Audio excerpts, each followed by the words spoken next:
Chapter 9 है sequences and series.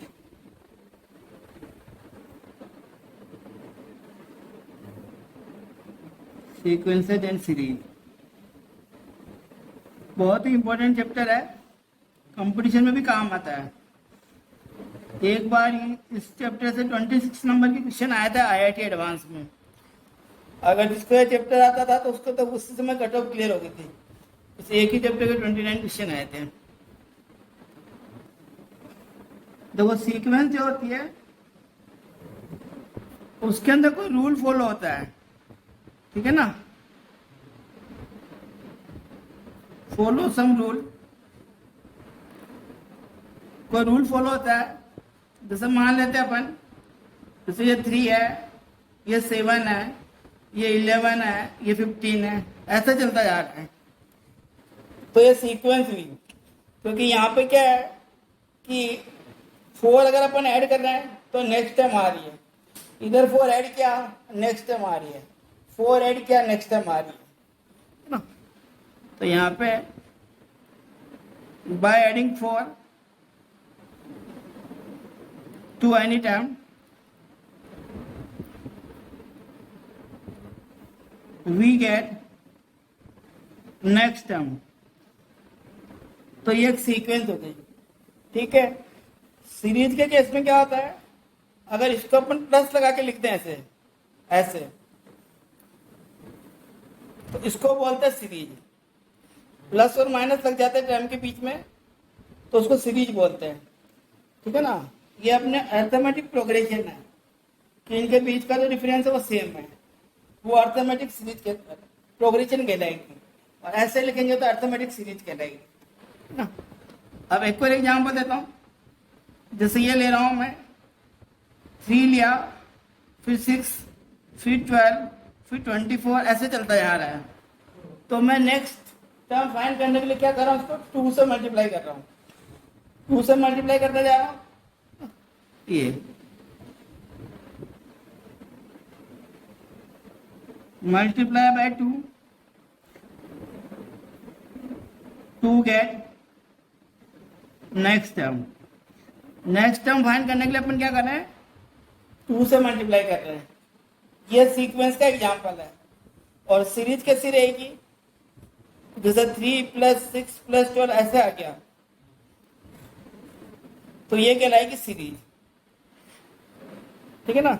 ये भी अपने इसी चैप्टर में आएगी। ये फर्स्ट वाले थे अर्थमेटिक सीरीज, ये है ज्योमेट्रिक सीरीज। ऐसे कई सारी सीरीज होती है, ठीक है ना, जिससे अपन को अभी ज्यादा मतलब नहीं है। अपन क्वेश्चन करते हैं स्टार्ट एक्सरसाइज 9.1 के। अब एक्सरसाइज 9.1 स्टार्ट कर रहे हैं। बुक निकालो अपनी। क्वेश्चन नंबर 1 to 6 के लिए इन्होंने गिवन है, right the first 5 terms of each of the sequences in exercise 1 to 6 whose nth term is, nth term given है अपन को। nth term को ये an से डिनोट करता है, ठीक है ना। अब जैसे इसमें अपन कोई क्वेश्चन ले लेते हैं, जैसे सेकंड वाला ले लेते हैं। क्वेश्चन सेकंड ले रहा हूं, an की मैंने लिखी हुई है n/n+1। हमको फर्स्ट 5 टर्म फाइंड करनी है, तो मैं पुट कर दूंगा n को फर्स्ट टर्म के लिए n = 1 पुट करूंगा, तो फर्स्ट टर्म आ जाएगी 1/1+1, यानी कि ये होगी 1/2। ऐसे में पुट कर रहा हूं n को 2, तो सेकंड टर्म आ रही है। टर्म का मतलब तो समझ गया ना, ये फर्स्ट टर्म, ये सेकंड टर्म, ये थर्ड टर्म, ये फोर्थ टर्म, ऐसे होती है टर्म मतलब। तो ये n = 2 रख रहा हूं, तो ये हो जाएगा 2/2 + 1, यानी कि 2/3। फिर n = 3 रखूंगा, तो थर्ड टर्म आ जाएगी 3/3 + 1, यानी कि 3/4। ऐसे अपन 4 टर्म निकाल लेंगे, है ना। 4 टर्म हो जाएगी 4/5, और फिफ्थ टर्म हो जाएगी 5/6। ऐसे अपन टर्म निकाल सकते हैं। एक्सरसाइज 9.1 है, क्वेश्चन नंबर 5 है। A n equal to -1 power n minus 1 5 power n plus 1। First 5 term find करनी है। मैं पुट कर रहा हूँ, n को 1 पुट कर रहा हूँ, तो a1 हो जाएगा -1 पावर 1 माइनस 1 5 पावर 1 प्लस 1। ये टाइम पास करना है, इतनी स्टेप लिखना, डायरेक्ट आना चाहिए तुमको लिखना। ये हो जाएगा -1 पावर 0 5 पावर 2।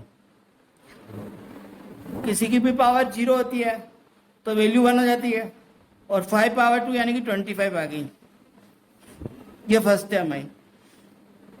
फिर पुट करते हैं अपन n इक्वल टू 2, तो सेकेंड टर्म आएगी, यहाँ पे 2 रखेंगे, -1 पावर 2 माइनस 1 5 पावर 2 प्लस 1 यानी कि -1 पावर 1 और 5 पावर 3। देखो ये तुमको पहले से याद होना चाहिए ताकि टाइम वेस्ट नहीं हो तुम्हारा। -1 की पावर कभी भी ओड अगर आए तो उसका मतलब होता है -1, और -1 की पावर अगर इवन आए तो इसका मतलब होता है +1।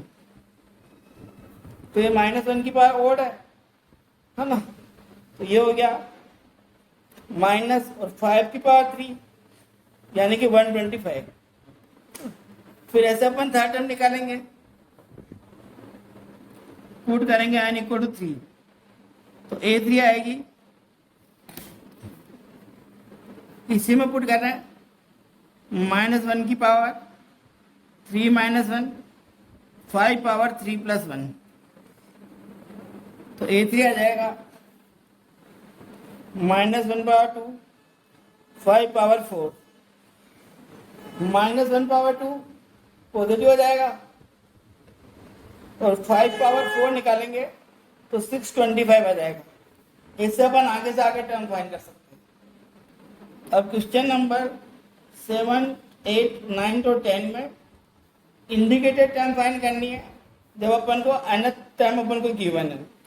जैसे इसमें से भी मैं एक करा देता हूँ, सेम इसलिए करा रहा हूँ, बाकी आगे एक्सरसाइज में अच्छे अच्छे आएंगे तो मेरे को ज़्यादा कराने पड़ेंगे। जैसे an लिखा हुआ है n into n minus 2 upon n plus 3। यहाँ मेरे को निकालना a20 कितना है, a20 फाइंड करना है। तो यहाँ पे क्लियर हो गया कि पुट करना है मेरे को n को 20, n को 20 पुट करूंगा तो an आ जाएगा।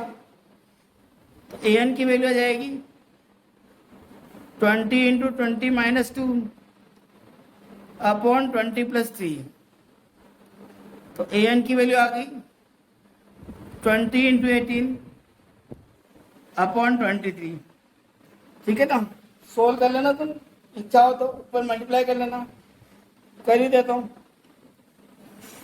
360/23।